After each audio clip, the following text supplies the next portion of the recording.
Okay. Hey, you need your notes out today? I will give you a little bit of time today to work on your homework.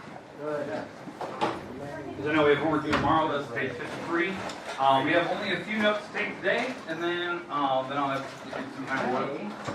We're only going to get one assignment this week. Keep that in mind. That's fantastic. Is this the one that we already have? No, we have one more. This is the one that I gave you last week. Where's the Ray at?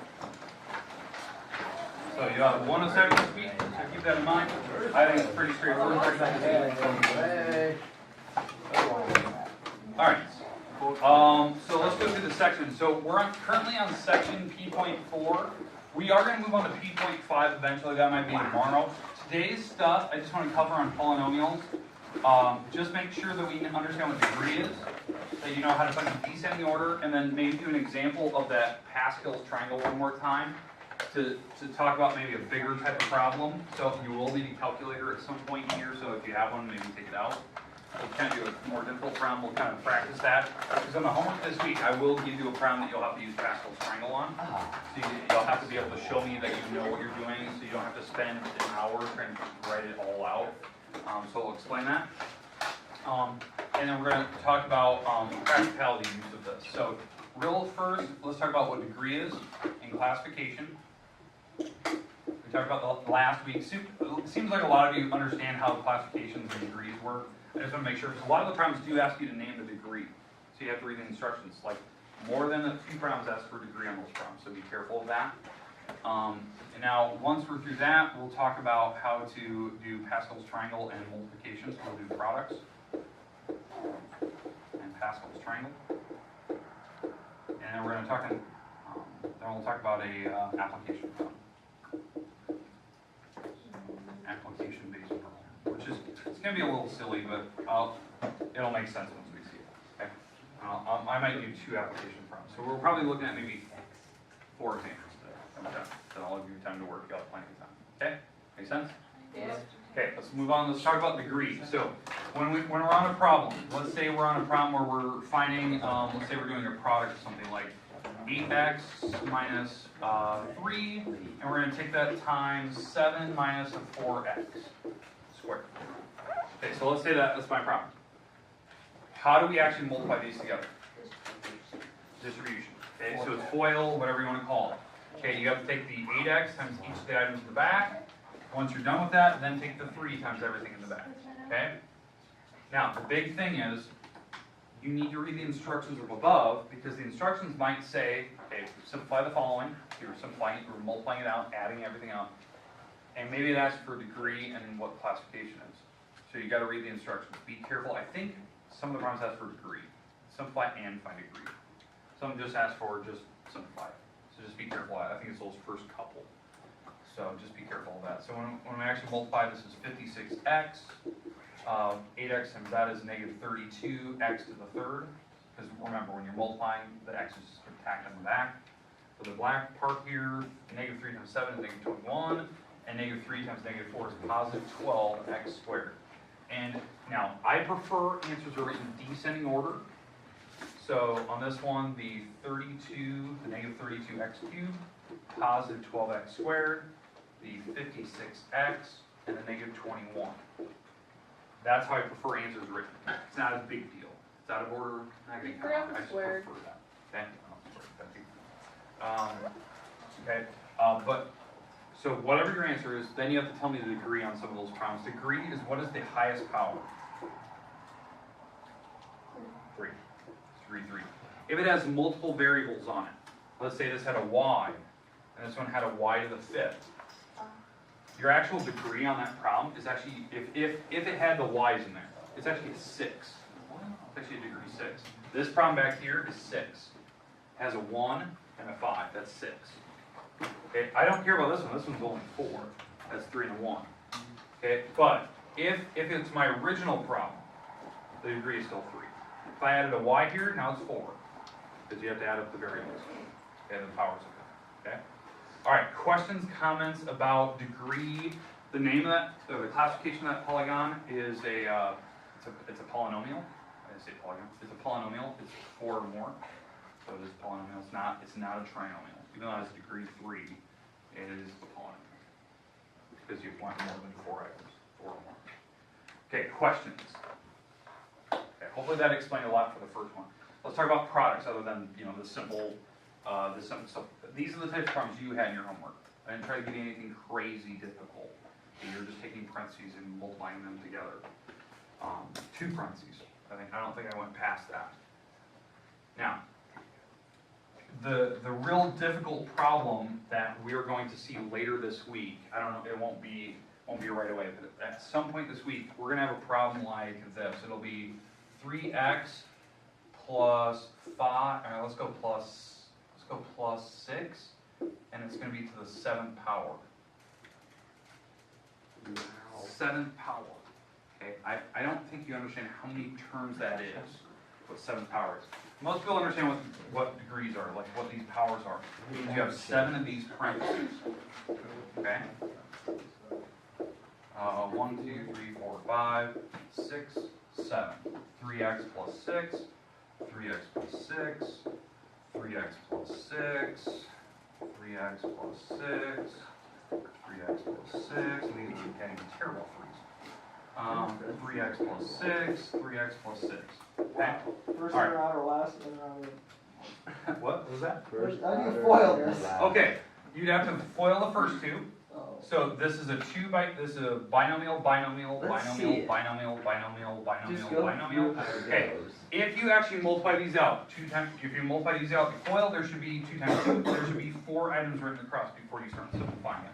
Now, if you didn't simplify and you multiplied on the next one, and multiplied on the next one, and the next one, and the next one, and the next one, this will turn out to be 8 times 2 times 2 times 2 times 2. Then you'll have 16 times 2 times 2 times 2. Then that will make 32 times 2 times 2, which will be 64 times 2, which is 128 items across the board. Let's I see. feel like you missed a 2. Isn't it just 2, 9 to 7? It's, yeah, 2 to 7. Yeah, which is 128 items across the board, right? Mr. So Will, that's I the want idea, you to be perfect. okay? There's 128. I don't have enough board space. Even if I used all my marker board and all this one over here without any of the posters, I wouldn't have enough room, because I know my handwriting's terrible, to write all 128 items out and then simplify it. That's why we use Pascal's triangle. That's why this problem is a lot easier with that triangle. Now, don't get me wrong. These numbers are insanely big. They're stupidly big, okay? But let's talk about how this works, okay?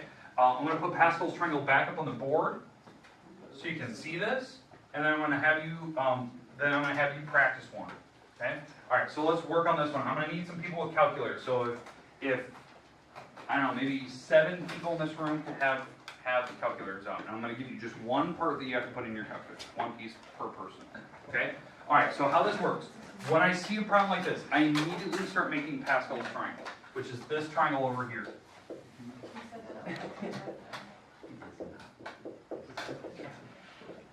Okay, so this is the triangle that I think of right away. Now the triangle itself is set up where you have a 1, the next row will have 2 numbers where they have 1s on the outsides, then the next row will have 3 numbers where 1s are on the outsides, and the middle number is made from adding these 2 together, which is 2, okay? Alright, that's how the triangle works, and it works all the way down. So the outsides will be 1s, and you add these 2 together, which is 3, you add these 2 together, which is 3, so that is 4 numbers across, right? And you can keep following that same pattern down and down and down. So I don't actually memorize the pyramid, I just know how it's set up. So what would the next row be?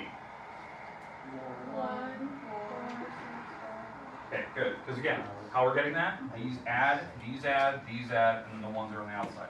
Then next is 5, 10, 10, 5, and 1. The next row down is 1, 6, 6, 15, 20, 15, 6, and 1. And then the next row down is a 1, 7, 21, 35, 35, 21, 7, and a 1. Okay? That row is row I need. Now let me explain. What Pascal's triangle is when you put something to a certain power. Power 0, this is the row we're looking at. Power 1, power 2, 3, 4, 5, 6, and 7. So when I put something to the 7th power, which is what you're looking at here, I need that bottom row, that row we just made, which is the 1, give it some space, 7, give it some space, 21, give it some space, 35, some space, 35, 21, 7, and then the 1. And I'll get rid of those numbers there. So wait, Okay. it has a pattern, which will work. Wow. Like, they go down 2, 3, 4, 5, 6, 7. Yeah, And so, then the other one, it starts at 6, and it's, it goes like 4 numbers, and then 5, and then 6 numbers. yeah, that's how the pattern works. So like a lot of people have their own little ways of remembering it, and you start to see all these other like crazy rules like you're saying. It's a very cool triangle, how it works once you start to see it. But the real craziness is how do we get to the final answers? Like how do I get to the answers for this problem, this one? Because this is the start of it. Like I'm going to get my final answer from these numbers. This 1, the 7, the 21, 35. Behind each of these numbers, there is a parenthesis. I won't put them yet, but there's a parenthesis behind each one. There's a plus sign in front of all these numbers back here. So we're going to be adding all of these terms together eventually. Okay, now how this works. What I'm going to put behind each of these numbers, the 1, the 7, the 21, is made from these two. It's basically using the 3x and the 6 for the entire problem. Even if one of the numbers was negative, you're going to use the negative number to help you out with it. Okay, even if that 6 was negative, you use a negative 6 then. Okay, so how it works. One number will be counting down in power, one number will be counting up at the same time, and then they just work for the final answer. So let me show you. So in the first one here, we're going to be using the 3x and the 6. So I'm going to have, behind the 1, I'm going to have a 3x, and I'm also going to have a 6, and they're going to be multiplied together. Okay? All three of those, the 1, the 3x, and the 6. On the 3x, what is the biggest power? 7. On the 6, you need to put the absolute smallest power from Pascal's triangle, which is 0. That is the smallest power that was on Pascal's triangle. And now, as we go to the next number, we will follow the same pattern where one of them counts down, the other one counts up in power. So for the 7 will have the 3x, and it will have the 6. But the 3x now will become a 6 power. The 6 will now become the first power. Does that make sense? One's counting down, one's counting up. And now let's keep going. So the next one, we'll have the 3x and the 6. The 3x now will be what power? 5. And the 6 will now be a 2. So now we're going to the next one. So this will have a 3x, this will have a 6. So now the 3x will become a 4 for the power because it's counting down. The 6 will now become a 3. So one's counting down, one's counting up. Okay, so now for the 35, same thing. We have a 3x and we have a 6. So one's counting down, and the other one's counting up. And so going. So now we have the 3x and the 6. One's counting down, one's counting up. The next one, 3x to the first, 6 to the 6. And then the last row, the last number, is a 3x to the 0 and a 6 to the 7th power. Okay, so now here's what I need. I need to know what these numbers are. So I'm going to go with Mark as I see a calculator in front of you. I need to know what 3 to the 7th power is. I don't care about the variable. I need to know what 3 to the 7th power is times 6 to the 0 times 1. Who has another calculator? Somebody else? Okay, Reese, 7 times 3 to the 6th power times 6 to the 1st power. Okay, and I'll eventually ask for yours. Somebody else with a calculator, please. Okay, perfect. Man, 21 times 3 to the 5th times 6 squared. And you know what that number is? It's big, I know. Who has another calculator? Okay, 35 times 3 to the 4th times 6 to the 3rd. Somebody else with a calculator, please. Okay, perfect. 35, 3 to the 3rd, 6 to the 4th, multiply those. Next person, okay.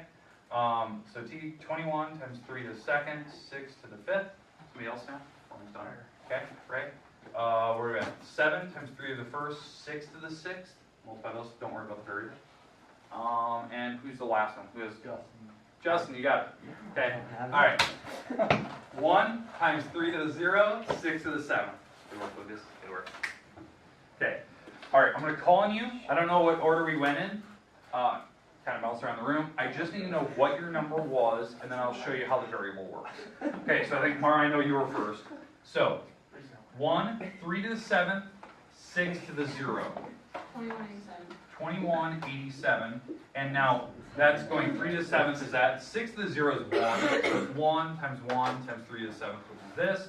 And then the x will be a 7th power because the 7 goes to both. So now how this works, all of the x's go down in power.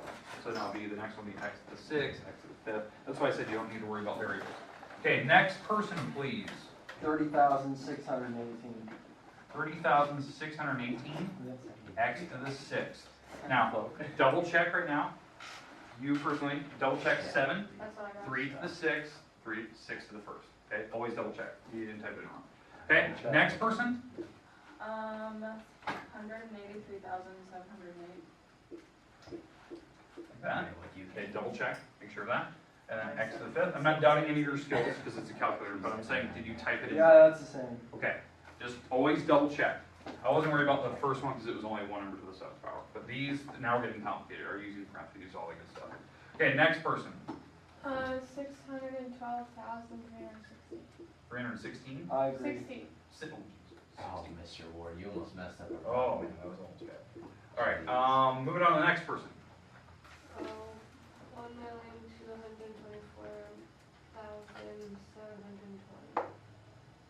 You really didn't want to write out this whole problem. I don't understand why I didn't want to write it all out. Next person, I don't know who it was. 1,469,664. 664. Yikes. That's what, x squared. Next person. 979776. 979,776. X to the 1st. And last person, 6 to the 7th. 279,936. 279,000 what? 936. 936. All right. Yikes. All right. Now, that's your final answer. Question. Did I type something The wrong? one I did is 224,000. The 1,200,000. Perfect. All right. These are good things to check. Thank you. Okay. These are good things to check over. Okay. All right.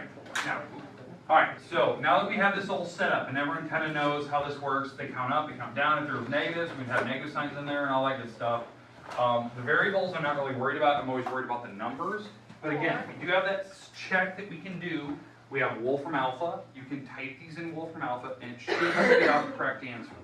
So that's a way to double check your answer. Question. I got a different answer for the x to the 4th. This one? Yeah. 35 times 3 to the 4th power Let me times try. 6 to the 3rd. What do we get here? That's why. Okay, never mind. Are you right? No. Oh, okay. That's correct. Okay. No, these are good things. We check just to make sure we're writing them down right. Because I'm trusting that the people are writing these down actually typed it in right and we didn't miss a number. Okay, so now I'm going to show you the number on the board just so you can see this. Because some people, they need to see how to type this in Wolfram Alpha. Because I'm giving you those websites because they make your life easier. You can double check answers. Now the reason why I don't just use your homework to do that, and I do want to see how you're writing it out like I am, is because on a test, you're not allowed to use Wolfram Alpha. You're allowed to use a calculator, like what we've been doing here, and we can still get the same answers. Now, on homework, yeah, I expect probably most people are going to type it in to see how to do it. Okay, so let me pop this up on the marker board so you can see this. I'm going to bring this up to the camera here. Bless you.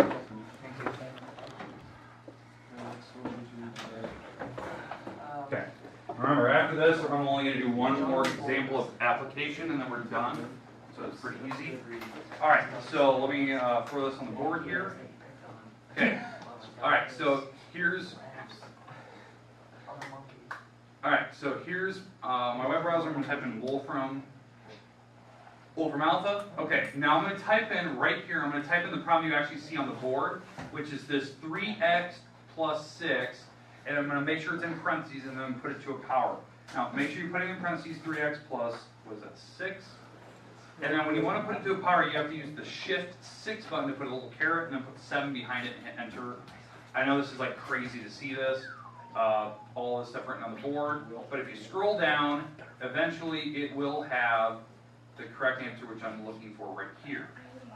So So 2187, 30,618, 183,708, 612,360, 1,224,720, 1,469,664, 979,776 x to the first, which is carried over here, and then 279,936. Like, boom. Awesome. So I'm showing you, like, the technique we're doing does work. It works flawless, especially with negative signs. So if I threw in a negative here, let's go to the top, let's throw in a negative. Oh shoot, that's gonna change things. So it should just put negative signs on every other problem, in theory. So let's hit enter, so it actually calculates. It's computing. And what it should do is it should be the exact same numbers, it just throws negatives. Now why these would have negatives? Like why, because something with a 6th power, why would that have a negative on it? Well, the idea is that when you're doing negatives, the 6 had the negative sign. So when this was 6 to the first, the negative stayed. That's why that was a negative number times a positive times a positive. So yeah, that would be negative. This one, it was 6 to the squared, so the negative 6 would be canceled. This would be 6 to the third, the negative sign would stay. And then you could see all the results. Does that make sense? Like the process will work even if you have negative or positives. Okay, make sense? Okay, we'll practice this more throughout the week. Now I know we don't have a lot of time today, but I do want to give you time where you can work on one by yourself. See if you can do it by yourself. Okay? Okay, let's move on. The rest. Talking about the next few steps here. Okay, what we're going to be going into. We're going to be applying what we're doing here, all this product stuff, all this to an application problem. So let me get rid of the marker board here. Okay, so what I mean by an application is that we can take what we're doing here and apply it to something like this. Okay, so imagine this is a deck. So this is a deck, and it has a pool in the middle. Here's my pool. Okay, and you want to figure out what is the square foot, like the square footage of the deck, not the pool. So to do that, you need the dimensions of the pool. So let's say this is a 3x plus 1 and a 6 plus x. To find the entire deck, you can multiply these two numbers together. Because length times width, that gives you area. Right? So 6 plus x times 3x plus 1. But now, what's the problem with just multiplying these two together?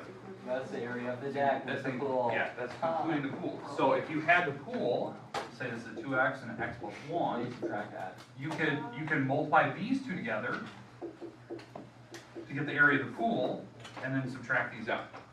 And now you know the area. Now why I'd ever do this? I'm not lying to you. I did this summer. I had to do it this summer because my parents were putting a deck around the pool that they have. They were replacing all the wood, and she wanted to know exactly how many boards she needed. Like, because they sell boards in like 12-foot lengths. And she was buying that like fiberglass stuff. It's not real wood, it's fiberglass. Well, she wanted to know how many boards she needs because her pool is rounded. Oh, that's gotta be harder. Yeah, and the deck is rounded. Oh, that's Around it. tougher. Yeah. So what she had me do, figure out the area of the deck, subtract out the pool, and then you figured out the area of the boards that she would buy. And so I found the area of each board, and you divide them. You take the area of what's left of the deck, minus the pool, and then you divide by what the area of the board is, and it tells you how many boards you need. I think it turned out to be, what was it, 48 boards. It was gonna cost like $5,200 or something like that for the boards, because the boards were like $70 a piece or some stupid fiberglass. Okay. They gotta be light though. Super light, they don't rot and anything. When they hold, you don't need to stain them. They're awesome. So, but it was one of those things like I had to do this summer, and you're seeing like a real application for it.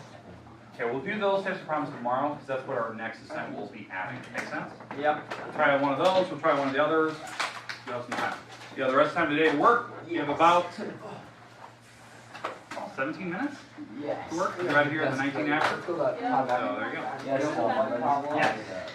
Yeah. Right. We need to work on this. Hey, if you get stopped in the hall and you need a pass, let me know. They're good. Hey, one of you guys needs to bring books though. I got a book. I don't have a book. I don't have a Libro.